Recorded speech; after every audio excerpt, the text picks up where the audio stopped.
저는 굉장히 임대가 빨리 맞춰진 케이스라서 너무 기분이 좋고, 그리고 적은 금액을 제가 투자를 해서 이렇게 매월 소득이 발생되는 케이스를 제가 만들어냈다는 거에 너무 뿌듯하고요.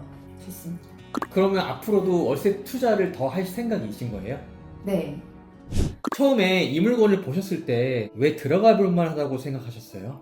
이 물건은 처음에 선생님께서 추천을 해준 물건이었고요. 그리고 제가 월세 투자를 처음 하는 거기 때문에 수익률 분석이라던가 이게 정말 월세 투자로서 상품성이 좋은 물건인지에 대한 판단을 제 스스로 혼자 하기는 어려웠죠. 근데 이제 추천해주고서 저도 공부를 해보다 보니까 너무 좋은 물건이었다고 판단이 됐어요. 그래서 이렇게 하게 됐죠. 그러면 명도는 어떠셨어요? 중간에 좀 답답하거나 부담됐던 순간도 있었을까요? 네, 맞아요. 명도하는 과정에서 사실 좀 스트레스를 저도 많이 받았고, 그 스트레스를 받는 이유는 다양하겠지만 물론 임차인께서 기간을 굉장히 길게 요구를 하셨어요, 처음에. 그리고 요구하는 게 되게 많았었어요. 배당받는 임차인이었죠. 네, 그래서 맞아요. 배당기일에 배당을 받으면 네. 점유율을 넘겨줘야 되는 상황이었잖아요. 근데 배당기일 이후에도 계속 점유를 하고 있었던 거예요? 원했었죠. 네, 배당기일이 좀 빨리 잡힌 케이스였고, 그리고 본인은 준비가 전혀 안 돼 있는 상태다라고 얘기를 하면서 배당기일 이후까지도 계속 거주를 하기를 원했어요. 그리고 뭐 요구사항도 사실 많았어요. 배당을 받기 위해서 뭐 서류, 그 다음에 이사비, 그리고 기간은 나는 길게 있고 싶고 모든 걸 다 요구하는 임차인이었기 때문에 그거를 이제 협의하는 과정에서 애로사항이 많고, 그러면 어떻게 협의가 된 거예요, 결론적으로?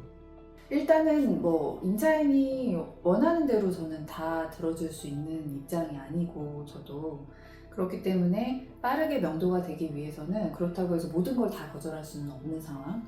그래서 이제 케이스마다 다 다르겠지만 제가 경험했던 이 케이스에서는 거주하는 기간을 조금 여유를 주는 것이 가장 중요한 부분이었어요. 다른 것들은 다 부차적인 거고.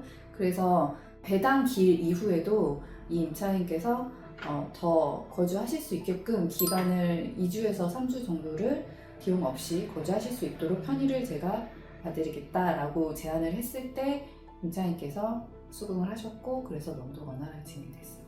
앞으로도 이런 명도 상황이 계속 발생될 텐데 네. 생각해 놓으신 게 있을까요? 사실은 제일 중요한 건 어떤 질문을 통해서 그 사람이 원하는 게 뭔지를 파악을 해내는 게 되게 중요한 것 같아요. 그래서 너무 몰아세우지도 않고 그렇다고 너무 끌려가지도 않되, 제가 얻어내야 될 정보를 몇 가지 질문을 통해서 빨리 캐치하는 거. 그래서 그 사람이 진짜 포기할 수 없는 거를 내가 들어주고 나머지는 또 그분이 양보할 수 있게끔 그렇게 협의하는 과정이 제일 중요한 것 같습니다. 그러면 선생님께서 시간 순으로 다시 정리해보면 명도가 마무리되고 얼마 만에 처음 계약이 이루어졌던 거예요? 명도하고 일주일 만에 계약이 된 거예요. 그렇게 빨리 됐어요? 네. 그러면 그때 조건은 얼마에 얼마였어요? 그때는 4천에 130으로 계약을 했었어요. 근데 그 계약이 안 된 걸로 알고 있는데 그건 네. 어떻게 된 일이에요?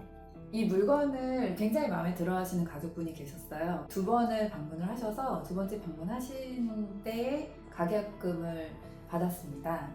근데 이제 가족분들께서 처음에는 되게 마음에 들어 하시면서 이제 가격 내고도 막 하셨어요. 그래서 제가 가격 내고를 해드린 케이스로 계약이 진행이 되려고 했었는데 결론적으로는 계약이 파기됐습니다.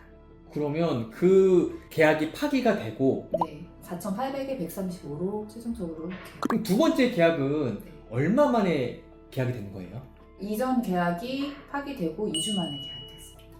근데 사실 그 2주 동안 선생님이 걱정이 네. 굉장히 많았던 걸로 제가 기억을 하거든요. 사실은 그 공실이 되자마자 걱정이 시작돼서 그 첫 번째 계약을 할 때에도 사실은 이렇게까지 내고를 해줘야 되나? 라는 생각을 했는데 그 4천에 130으로 제가 내고를 하고 계약을 했었던 건 임자가 나타났을 때 계약을 하자라는 마음이 좀 컸어요. 그리고 이제 어쨌든 계약이 파기되고 나서 또 걱정이 또 시작됐죠. 공시 기간이 길어질까봐. 근데 제가 이런 고민을 이제 선생님께 고민 상담을 했을 때 이 물건이 좋은 물건이기 때문에, 그리고 집을 보신 분들이 다 만족해하는 거를 보면 계약이 될 거다. 너무 급하게 마음 먹지 말고 조금 기다려보는 게 필요하다라고 말씀해 주셨어요. 사실은 그렇게 공시 기간이 긴 상태가 아니었었는데도 제가 좀 약간 조바심을 내는 상태. 그래서 선생님께서 멘탈을 다행히 좀 잡아주시면서 금액을 내리지 말라.